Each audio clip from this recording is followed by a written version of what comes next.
Hey yo, it's your boy Sam Duke, It's your man, Ted McHale. It's your boy Warren P.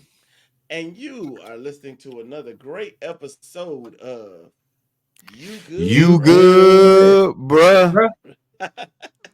Yes, sir. Yes, sir. Thank y'all for joining us. Warren got a healthy mic. I know, right? Yes, sir. I'm excited, before y'all. before we start the conversation, guys, please go ahead, like, share, subscribe. Please, first of all, go on our YouTube page, subscribe to that page. We need as many supporters on that page as possible. Go ahead and just go hit the like, hit the subscribe button, hit the bell so you know when we're dropping what we're dropping, Yes, sir. and share this with five of your friends, 10. 10, 20 of your friends so that they can know what's going on here in these streets when we talk about this mental health stuff. It's greatly um appreciated too. Thank you, we really do appreciate all of our No doubt. supporters, all of our No doubt. supporters. Right as we speak, I think we passed 25,000 streams on Spotify alone, and that's great. Ow! We appreciate that for this year. you know we haven't even been super consistent, but we appreciate the fact that you guys are tapping in with us. Now, that being said, today we got to tackle a serious topic that I feel like is we all feel like is pervasive in our community right now. We're seeing things unfold in real time where we are dealing with a drug issue in the black community, and I won't say that it started today. We won't make it seem as if it started today, but it's clearly gotten to the point where it's something that needs to be really, really addressed and looked at. When you're looking at the rappers that we've lost, the entertainers that we've lost, not just rappers, we lost actors as well to drug overdoses.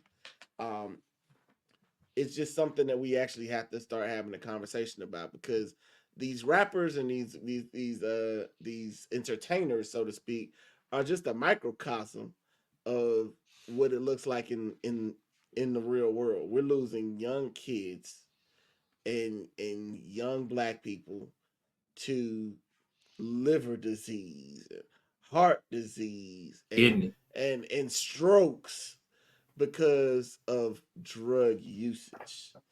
And so I think what triggered this conversation is a conversation we saw on the Breakfast Club with with Young Dro, where he's coming out and making it clear that he has dealt with addiction, and he actually overdosed twice, and and now he's clean. He's been clean almost going on 4 years now, and it was it was eye opening for me to hear about what he went through and how he what made him get to the point where he decided he wanted to share with the world what he was going through.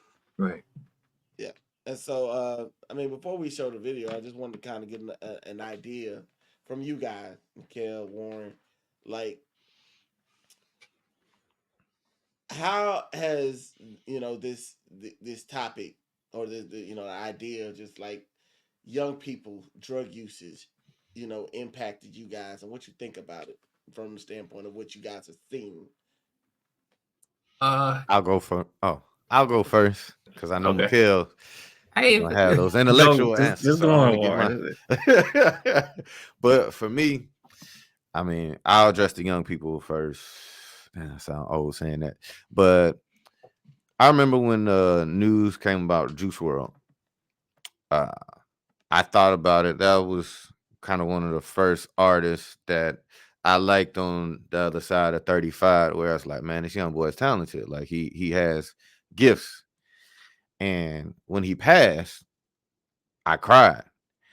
And I cried because I thought about a young black man being able to take care of his family for generations and generations to come. But not only that, the hope and inspiration that he provided to so many black kids across the nation and across the world, but more so in his own community. Because I have friends who are in the entertainment industry, And majority of those people spoke highly of this young kid and would say that he got the business aspect and also the music aspect. And it's very rare that you see that. So to know that that gift was taken from the world and how many people that he could have helped really bothered me. But then I also thought about, all these other kids who, you know, don't know or haven't been taught how to deal with certain issues. I mean, we have grown adults. We're talking about young adults right now, but we have grown adults who don't know how to deal with problems going in their life. Some may go to a bottle, some may go to weed, coke, heroin, whatever it may be, to get away from problems that they don't want to face sober. It's like when you see somebody that young, like, okay, this man had everything and he's still going to these resources. We'll talk about the older artists later. They have all these resources, but they still have to revert to that back and look for that escapism in this way. And it's killing them slowly and slowly and slowly. Like, I'll say this part, and then I'll pass it off to Mikhail. Although he's not a young artist anymore. Young Dro, y'all know my tagline at the end of this podcast is a shout out to Dro. Like, that's one of my favorite artists. I already lost DMX. We went on that. That was the man that taught me it was okay to cry. But Dro is to me Atlanta. I come from Columbus, Georgia, moved to Kennesaw, go to school, but I partied in Atlanta. Young Jeezy, Trap or Die, and Young Dro to me embody my move to Atlanta. So to already have lost Rich Homie, to think that we could have lost Dro, it's like, damn, a part of that Atlanta, what brought me here. It's like, oh shit, like, man, that would have been gone. And to think about the fact that Dro actually had a chance to speak about his story, most people don't get that. So, not to sound, oh man, get off my grass type shit, but these are certain lessons that we have to pass on not only to people younger than us, but people older, because we all know some people who are going through issues and addictions that are older than us. And if they can't handle it, how can we expect the young adults to be able to do so? I'll pass it on to Mikhail. Okay. Tag, I'm in. No, I'm just kidding. Yeah. I mean, really, you made a good point when you were wrapping up. Like, when you think about it, we lost probably two of the most iconic artists from our community to a version of fentanyl or opiate or, in Michael Jackson's case, propofol. Um, we lost Prince to, I forgot what opiate he was taking, but it was with the framework that it was because of pain. But the usage of it was over what it was prescribed and caused death. So when you have the elders in the music industry, and because we refer to the rappers, when you have the elders, DMX, you know, Coolio, when you have the elders in the game hooked and dying from the medications that they're taking, it's not that big of a leap that is happening to the younger group because they got access to it. There are literally people in that industry that they make a living selling drugs into that industry. Like, there are medical doctors getting paid to write prescriptions Yep, for folks. for folks just as a norm. The indictments for Michael Jackson's doctor. These are people that are licensed practitioners, do no harm. So as long as there's a market for it, there's going to be somebody that's going to provide it. So the question is, what makes someone that has so much to live for choose to die a little death every time they take, they get high. Um, Man, you know what? You know what's wild about that? Because I mean, I take what you just said in two ways. One, someone so much to live for from a standpoint they're rich. They're they have it all, right? right. I'm also taking it from a standpoint of when you say someone who has so much to live for, I'm thinking about kids.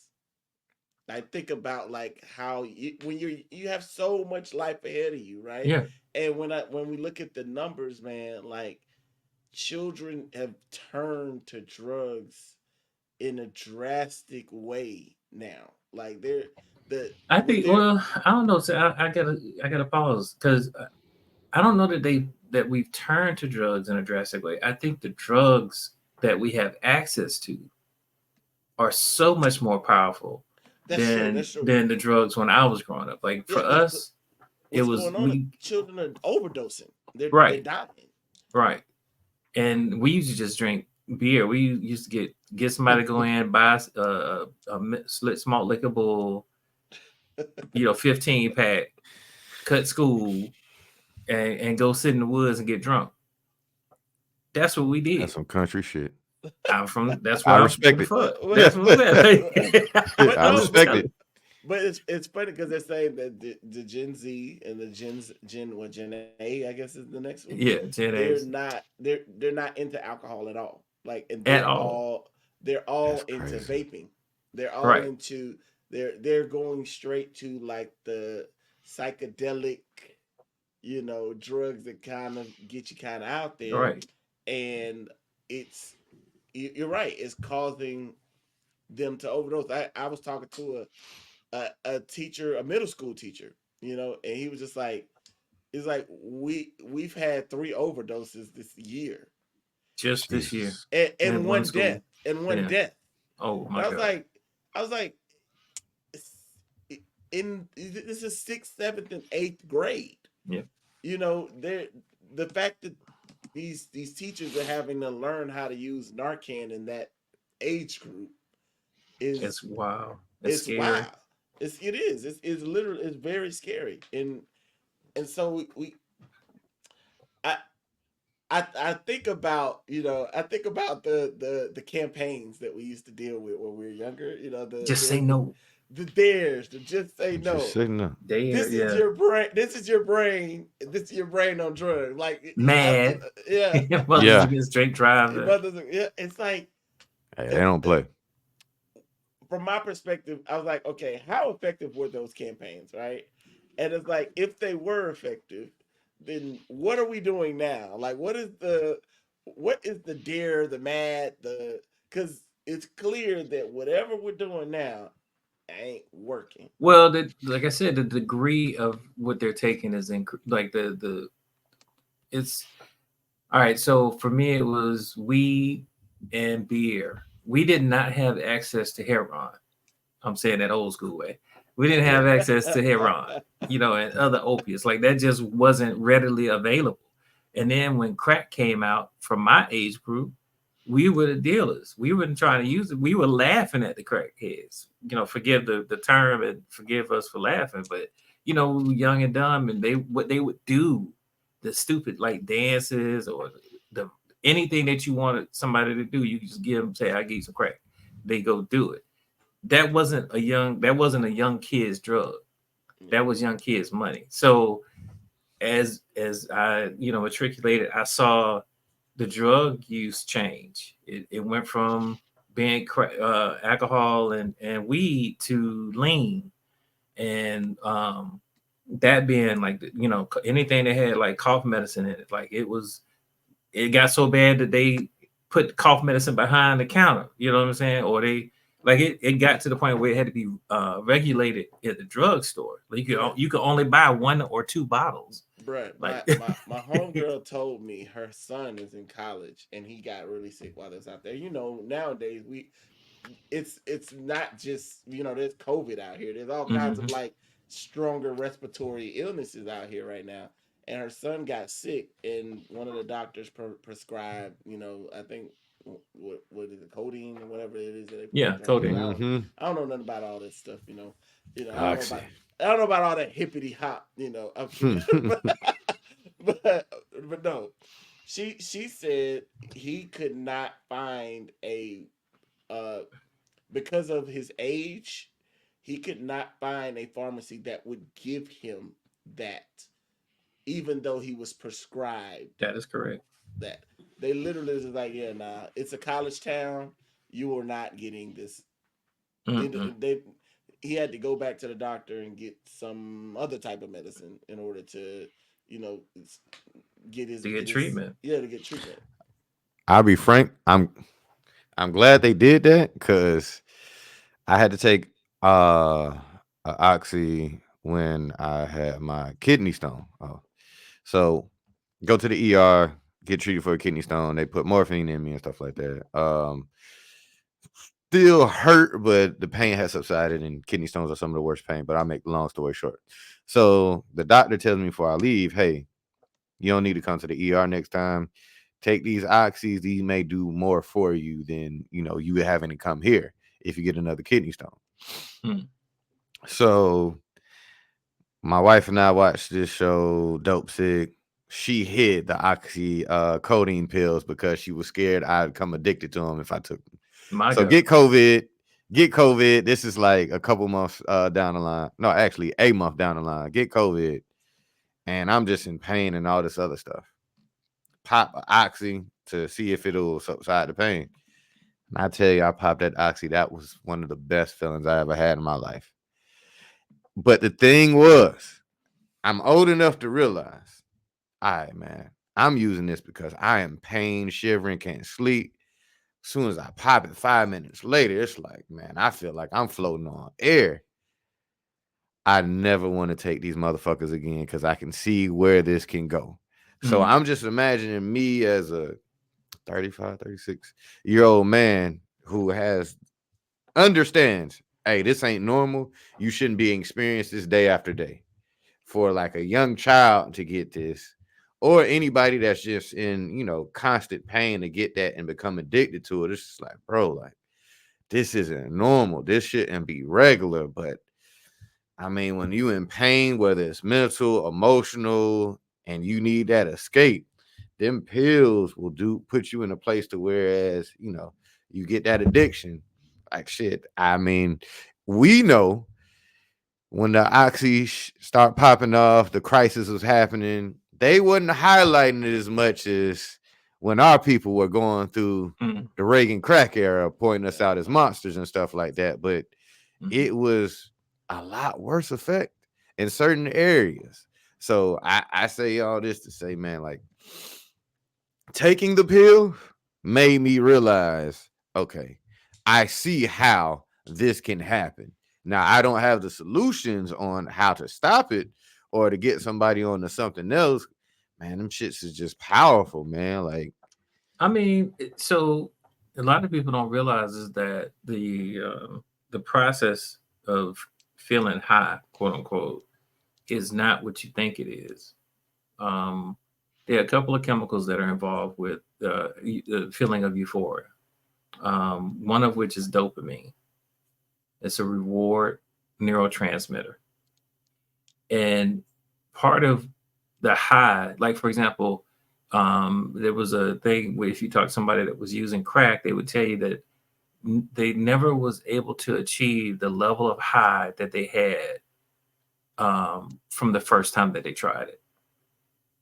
Like and what their pursuit was trying to achieve that same high, but they couldn't do it. And the reason was is because the high came from dopamine. Dopamine is a reward center for behavior. So as you attain your drug of choice, you starting getting a little bit giddy. You like, oh shit, you know, we gonna try this. It's a level of excitement. But once you take that drug and you get that initial high, you're gonna come down and want to achieve it again because it removed most of your executive function. It also removed or disconnected you from your amygdala. So you were no longer in a space of fear. So it was like you said, you were floating on air, right? That's ultimately what happens. We're trying to turn off the things that cause us stress. And those drugs do it because of the chemical reaction and coupled with dopamine is a space of euphoria. Like we naturally create endorphins in our bodies.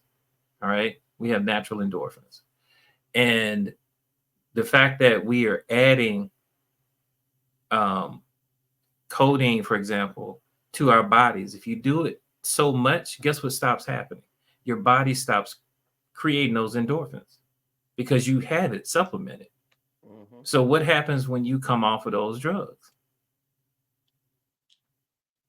It's called withdrawal. I did a pregnant pause on purpose. So that's when people are going through withdrawal symptoms. You know what I mean? Like it's their bodies are not able to function without the endorphins. They're in pain because the natural endorphins that are in your body, you they're the ones that keep you from being in pain. When you experience greater pain, we add, these pills because you need greater recovery. Otherwise, you're going to shock and possibly die. So the fact that we're just adding these pills like normal diet, it causes our body to stop creating those chemicals that would naturally ease any pain that we're going through.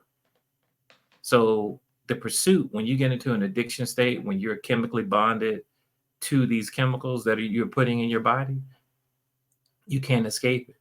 Whatever the reason was that you took it the first time, by the time you take it the 15th or 10th or 15th time, that's not the case anymore.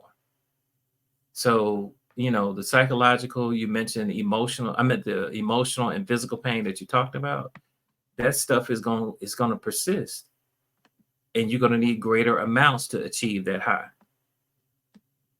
Um, until you deal with it. So, so what you about to say, Sam? no, for me, it's like I look. That makes perfect sense, Mikhail. Now, that I think explaining that to an adult, we get it.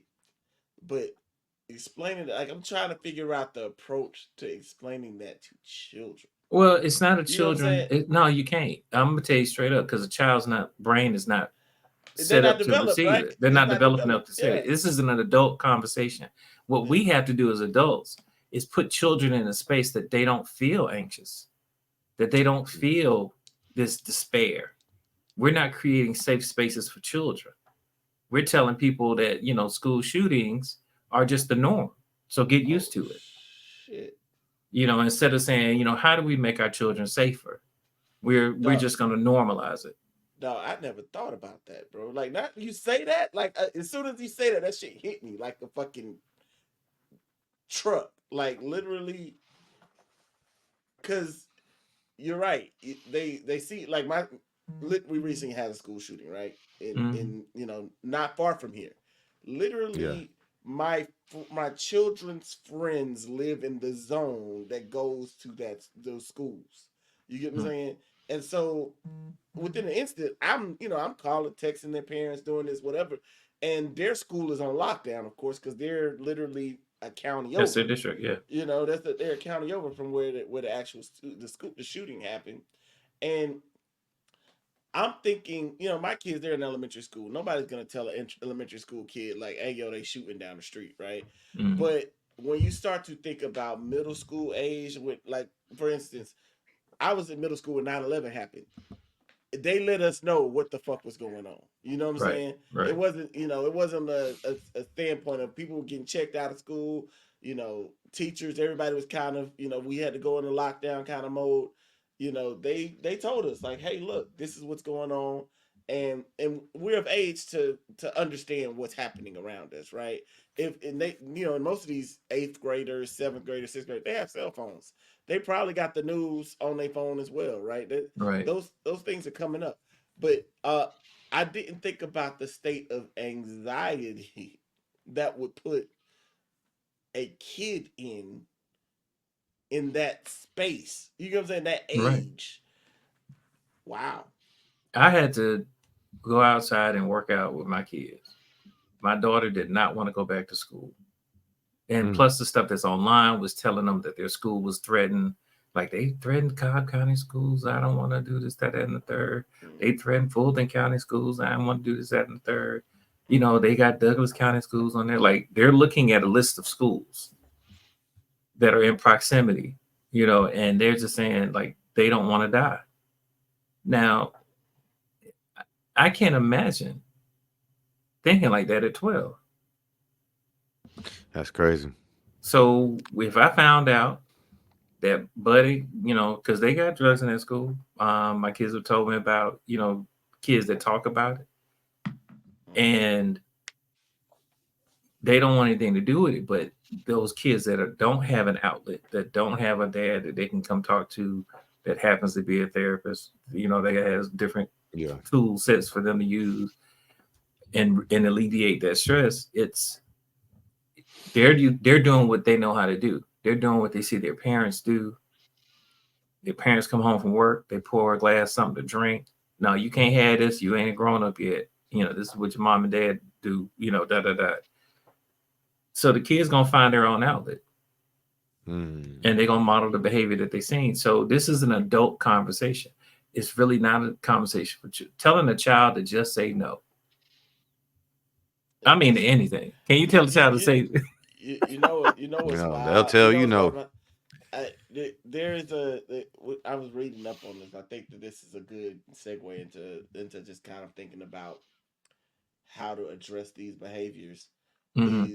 Is yes, you could tell them to just say no, but you got to use the other no, the KNOW.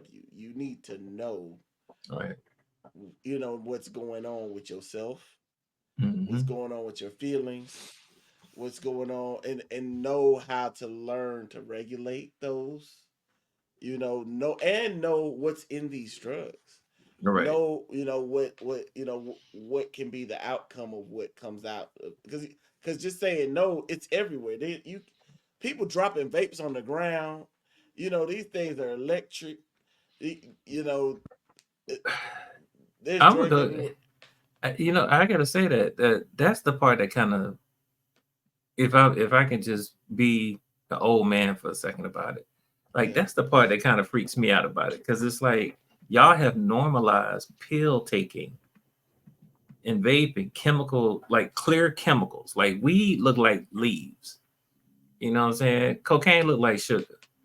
yeah. Alcohol look like water. Alcohol look like water. or like a liquid, right? Like Right? it's Or a it's sweet a tea. Yeah. reg- It look like it's a sweet tea or water. yeah. And Depending y'all on are what you comfortable. drinking, my boy. Yeah, Yeah, I and know, you're comfortable popping a pill that was put together by someone that is not a chemist. So you don't know, even though they chose the pill as the delivery method, you don't know how much of any of that chemical or anything else that's in there. It blows my mind that they so readily do it. available. That's Yeah. it. Well, no, just their willingness Ah. to ingest it. That's the Yeah. part that kind of trips me out about it. It's like, Can I say something to that? yeah, Yeah. All right, I'll tell you the last time I say, guided on trying a substance. Still one of my favorite artists to this day. It was around 22, 23. mm, Uh, That's the at Molly Papado, days.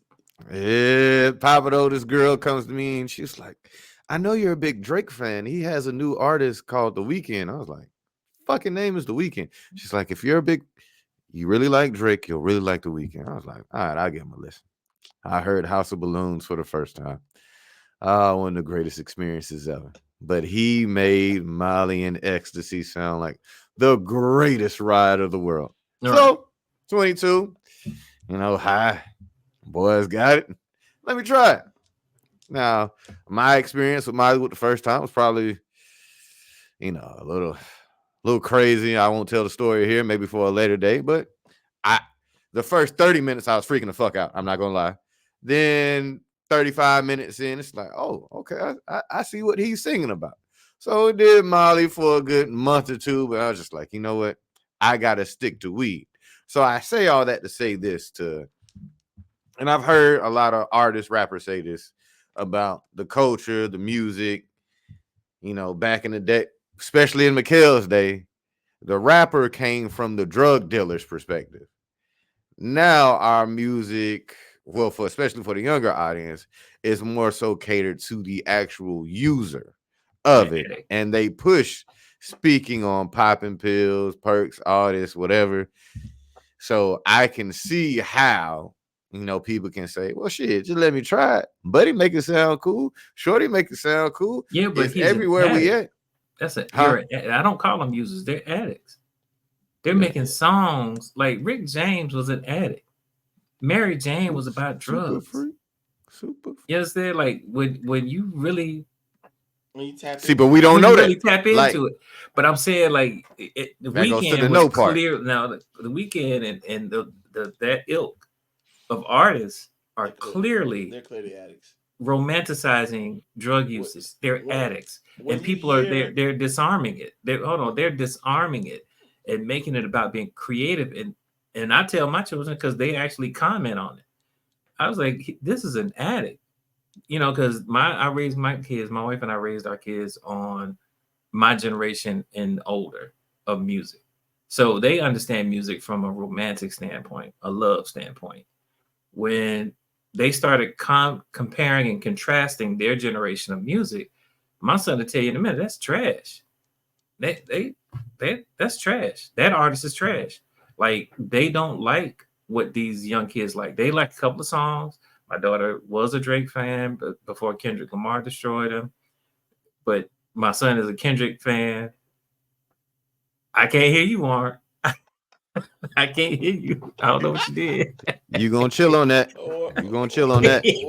or Cause I She got some comments for let's another be day fair. that we Hold can on, hold talk, on, but hold on. we gonna chill on that.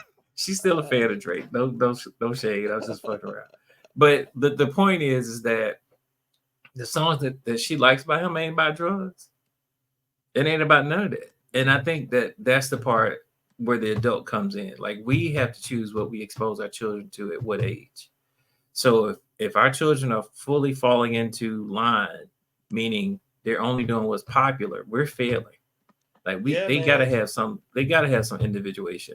I'm gonna say this, and this is I had a proud moment, but it probably was for most people it could have been embarrassing. I don't know. I'm just gonna be honest. I had a proud moment as a father that we went to a concert. We went to a Dat Girl Lele concert, and that girl Lele is she's about 17 now, but she started off as like a Young, rapper, yeah, young. yeah, She, did a lot of did a lot of like the Nickelodeon. She had a show on yeah. Nickelodeon, and Mm-hmm. just a lot of like the young, cute, Proud of that young black yeah. girl. And I love the fact that she didn't do a bunch of cursing in her music, even though now she's a little bit older. She's not talking provocatively. She understands her fan base is still young girls. But before we get to the concert, like before she comes out on stage, there's the pre-opening acts and this and that kind of thing, and the DJ is playing like he's kind of hyping the crowd up, and there's parents there with their children, so he's kind of like mixing it in. You're like, oh, what you know about this? What y'all know about this kind of thing, right? Like Mm-hmm. old school, new school type stuff. However, I was because of the demographic, the girls there were, there were no children there that was 17 coming to look at that girl. Like they were all 10 and below. That was pretty much the demographic. All right. And Yeah. and so they start playing Sexy Red. And I'm not like trying to play like I don't listen to Sexy Red. I listen to Sexy Red, but I'm an adult that listen to adult music. But they're playing Sexy Red, and I look around, and all the children know the words to this song, Big except sexy. mine. Except yours. Except mine. Mine are looking around like, yo, what is? And the children are up there dancing. They're like, yeah, I love you. You're my everything. Featuring And I'm Drake, just by the like, way. and I look around now, and I'm not gonna say I was a little bit of disappointed because I feel as if you know better, you do better, right? I Mm-hmm. think that now the information is out there. You can control like you have real control over what your kids listen and see. Absolutely. Like literally, my kids have to ask me for screen time if I want them that. If they want extra screen time on their tablets, they have to ask me for that, right? If there's their televisions, there's only certain apps that they can access, and I have it all here on my phone. Like I control what they ingest because I want them to be kids. I want them to be That's kids and right. not, and I also don't want them to fall into what growing up too quickly, knowing things that they shouldn't Yeah. know, that sort of thing, right? And because they're not, we're talking about the brain development. They're not ready for a lot of this stuff. Their brains aren't ready for a lot of this stuff. Right. And my thing is in this TikTok generation where everybody just want to be cool. No, because they knew the kids, and I'm not trying to say like I I want my kids to enjoy themselves, and my kids are they enjoy life. They're Right. genuinely enjoying their lives. But when you start to talk about the anxiety that goes along with things and how they feel about things and where society is and how kids are dealing with all this stuff, they're dealing with stuff they have no business dealing with. That's right. You Facts. get what I'm saying? Because when you allow them to do everything that's popular, then the yeah, some of it's good. Some of the TikTok dances are cute, right? But the music that they're dancing to Is not. is not cute at all. You get what I'm saying? Like there's a whole dance to the song, but now they Yeah. know the song and they know the words Yeah. that are associated with it, and that's the negative impact. You get what I'm saying? That's And the literal obviously, programming. exactly. Now, did you see the clip of the young kids? It was a young lady. They were probably like 3 to 5 years old. And this is when I knew we were cooked. We can get not be cooked, but I knew we were cooked. It was like a 4 or 5 year old girl singing hands on your knees, hands on your knees. And all the Hmm. little kids were singing along to it. Yes, it was edited. But Yeah, we looking in the comments, like Shorty's throwing a little concert for these kids. yeah, And I'm looking Right. in the comments and I'm seeing a bunch of people. I don't see nothing wrong with it. They playing the edited version.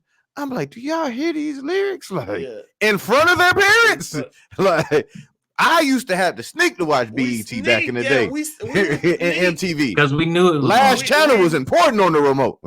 yes, we knew it was wrong, right?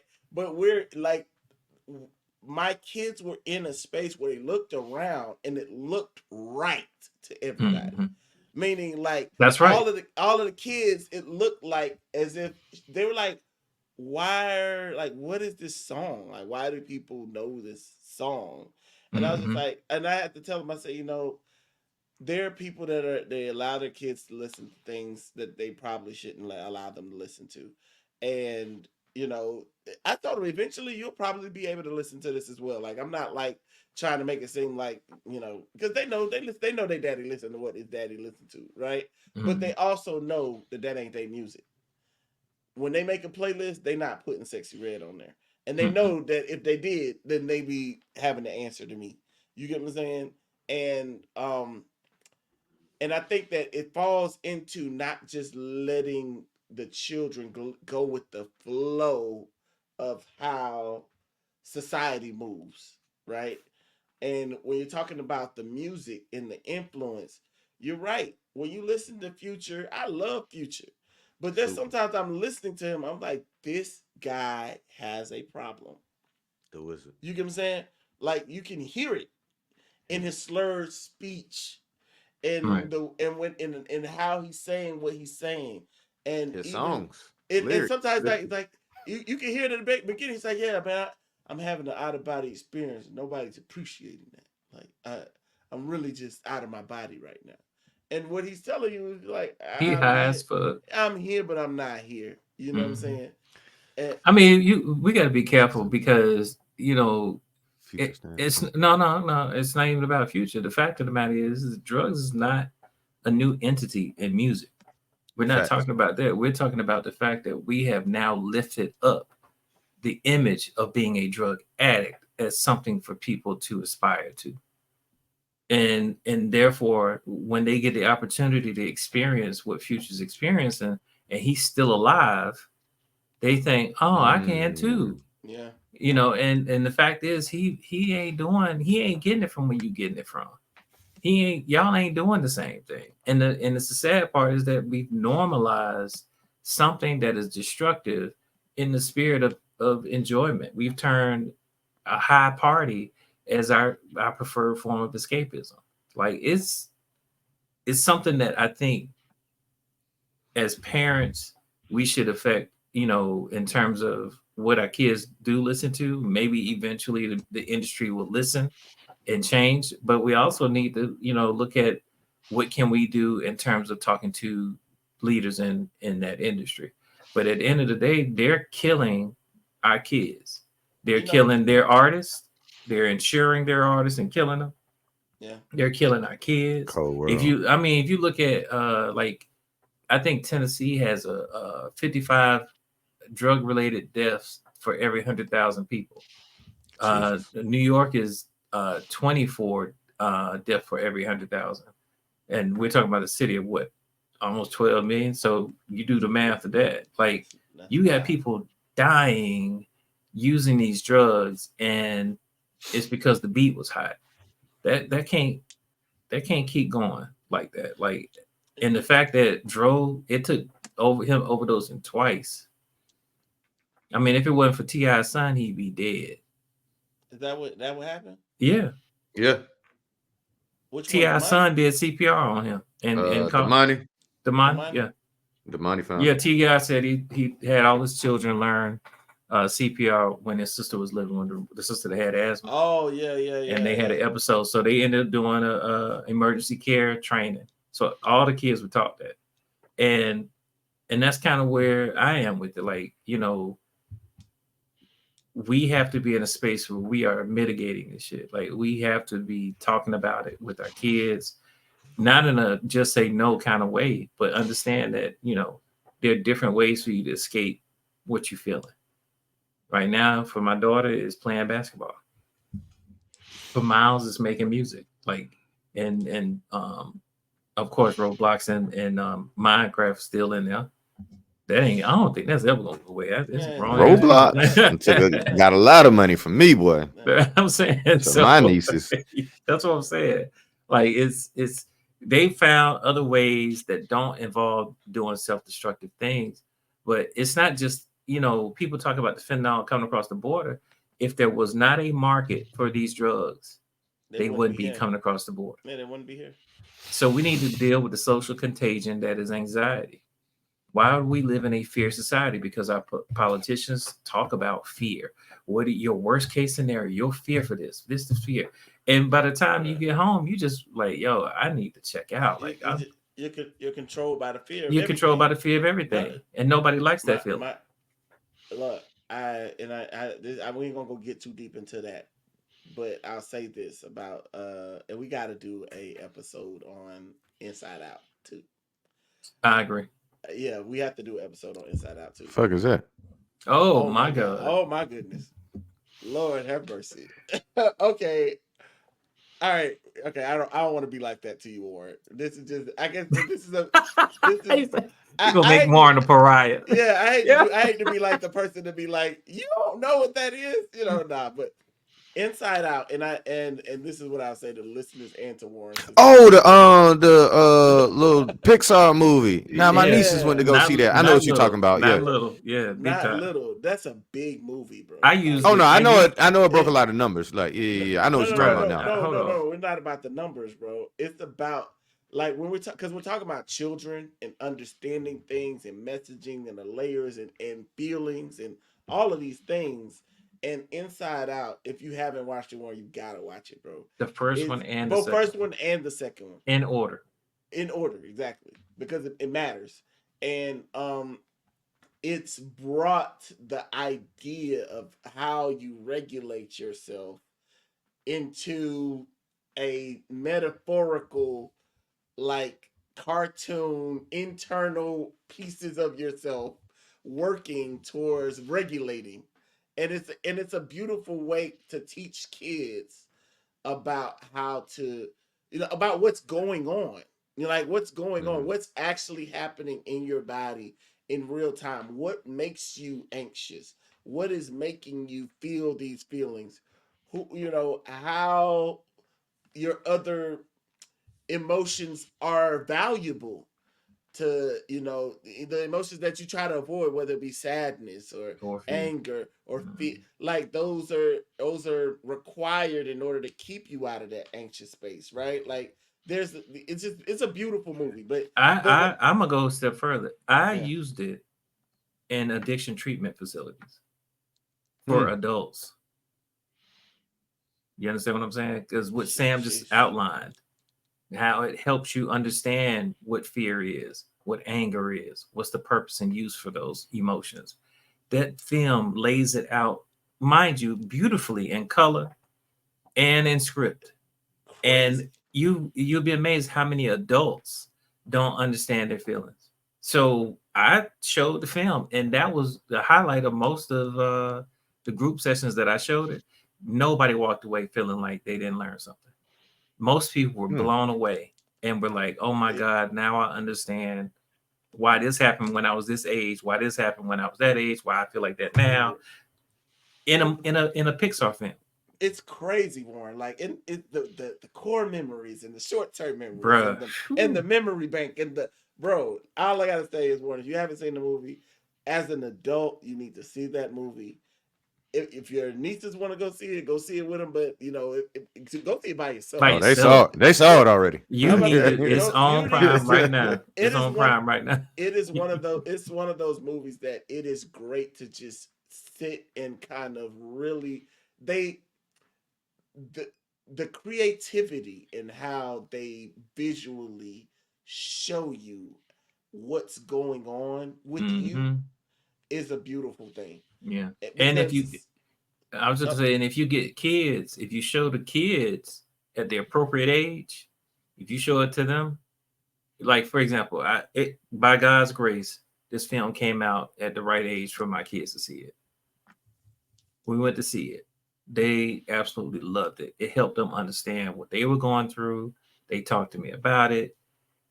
That when they announced Inside Out 2, my daughter saw it on the YouTube commercial or whatever. She brought her tablet in here, was like, Daddy, when can we get tickets? yep, Mm. She wanted to see it because ironically, same. the girl in the film is the same age she is. So she's trying to understand what she's going through. And Mm-hmm. it just opened her eyes. So it's two periods of time that you could show films to your children to help them understand. Because if you help them understand, it lowers their anxiety.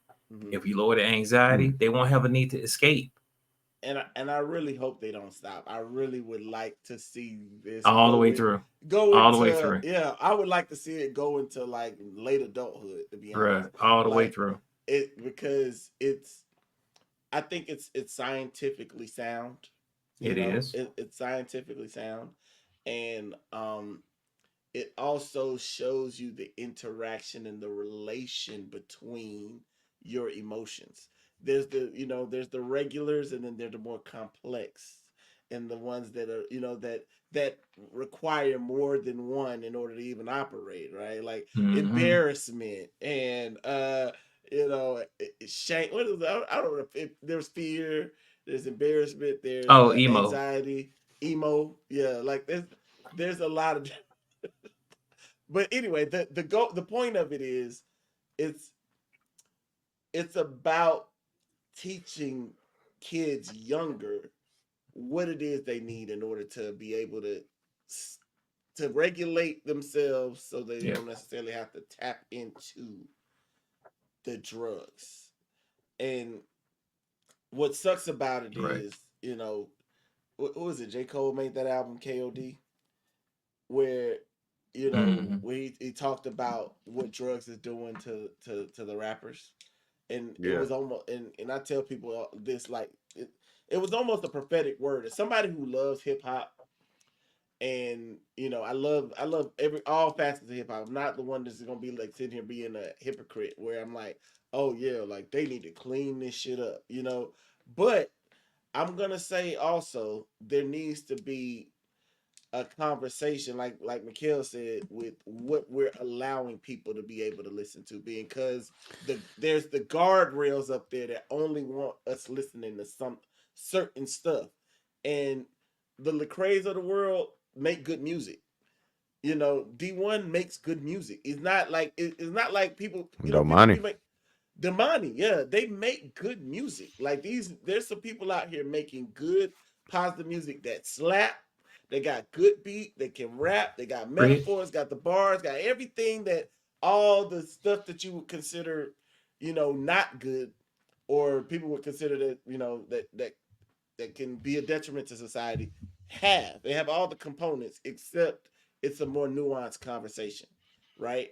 It's not just you know, let's get high. It's like, Yeah. man, this is what I was going through when I was high, and now I'm not. You get what I'm saying? Even that's the beauty of what Young Dro is doing, because he did the Thank God song, but he also did the Run Out of Time song with Deidre Haddon. Mm-mm. And that song to me, when I listen to it, is just like, man, you're there's a lot of the music has had us in a space where we made it seem as if wasting our life was okay. And Like that's the thing. I don't want to censor people. I think my issue is that we don't have any balance. there's no nuance, there's no balance, there's You no mentioned Sexy Red, but what's the difference between her and Ice Spice and I can't think Big of her name. Glow. Well, no, well, But Big Glow latest album, she was I'm spitting about to say, like but stuff that's that what I'm can saying. Glow is help. Yeah, different. Yeah, yeah. Glow Glow I went is fuck with different. different. Big Glow. But I she fuck with did what Sexy she had Red to too. do. She did what she had to. I don't. She did what she had to do to get into the game. But once she got in, we her got the latest albums record. her Like album that's what I'm Yeah, got her saying. it last got album is dope. it got I love it. content on top of content. That's what Yeah, I'm saying. Like she I'm got the proud it's of Big Glow. she got the Sexy Red shit, but she got the Yeah. Kirk Franklin, she that's got what I'm the saying. T Pain joint, She she expanded got it. the my The Yeah, joint heart with Money exploded, Long, the with joint with Money Money Long, I Long about felt, yeah, I felt she's that's an needed. artist. I feel like yeah. she's an artist. I don't. I feel like the Sexy Red aforementioned is a artist. plant. She's the yeah she's Yeah, co-intel bro. She So, was bro. created just specifically for what she's doing, which is to lower the bar for women, for our women. But I'll just say this, that at the end of the day, it's it's not the kids that have to be talked to. damn. Like I Facts. can't stress that enough. Children Sheesh. come here perfect. We fuck them up. The adults fuck them up. You want to blame them kids? I can't. I can't wholeheartedly blame a child. Child does not have the processing power for half the shit that they're doing. They think that they're gonna wake up tomorrow. They feel invincible. We've been there. I felt invincible when I was young. Yeah, You know what I'm saying? Like they don't think good nothing they do times. has consequences. So it's the adults that have to step in and bring that reality to them. And if it's not happening, then it's because the adult's not doing it, or at least not getting the resources to help them do it. So I don't want to just blame them, but at the same time, that's their responsibility. So, I raised my hand. I said I wasn't going to treat kids. I said I was going to treat the adults, but I've had to even back out of that because I see a need that most of the adults in that child's life are Aren't not doing it. are not having those conversations with their children. Yeah. That's So if wild, they got to leave it to me, fuck man. it. Shit. I mean, that's crazy because I mean, I feel like we just scratched the surface with this. To be honest with It is on this fresh. It you. is. Yeah, I think I'll say this. Anybody's listening, if you have struggled with this, or you struggle with it, you've overcame, and you want to come on the show have a conversation about this, I think that it's worth it to at least put that out there to let you know that we're willing to have that conversation. We want to be a platform that kind of can be a change agent in what's going on out here, and I think what Mikhail's saying is like our platform is an adult platform. There are people that listen, they get parental tips, they get mental health tips, they get we talk about, we bring perspective, and I think that it'd be good to have someone come on that can shine a light on what it look like. You dealt with this as a child. If you have a child that is dealing with it, we like to just talk to you. And not only to add to that, I mean, if you don't feel comfortable coming on the platform, write us, share your testimony with us, Yeah, send us a question, ask Mikhail, things of that nature, because we want to share your experiences. We are out here to better our community, and your testimonies, your lifestyles, those things we can still learn from y'all, and we build and we grow together as a people. that's But real. back to you, son. That's Just real, laugh. man. I mean, What like I what said, would I think. Mikhail do? I mean, yeah. What would Mikhail do? We need Ask to No, Mikhail. ask Mikhail, no. I ain't because say what would he do. I said ask him. Ask him. I say this. I think Hell I think no. I think for now we can wrap this up. I think we need to tackle this from a couple different angles. Yeah. With that being said, man, look, I appreciate y'all for taking a listen. Please, please, please, You Good Bro Podcast on IG, Facebook, You Good Bro Pod on Twitter. Please follow, share our page, share our posts. On our YouTube, please subscribe to that page. Hit the bell so that you know what's going on, and do not be afraid to interact. Send us messages, leave a comment. We're really appreciative of that. I am Sam Duke. I am good. Hey, I'm Tel McKell. I am good. I'm Warren P, and I'm good. Ball And head just like scallywag. that, we're gone. Bro. True.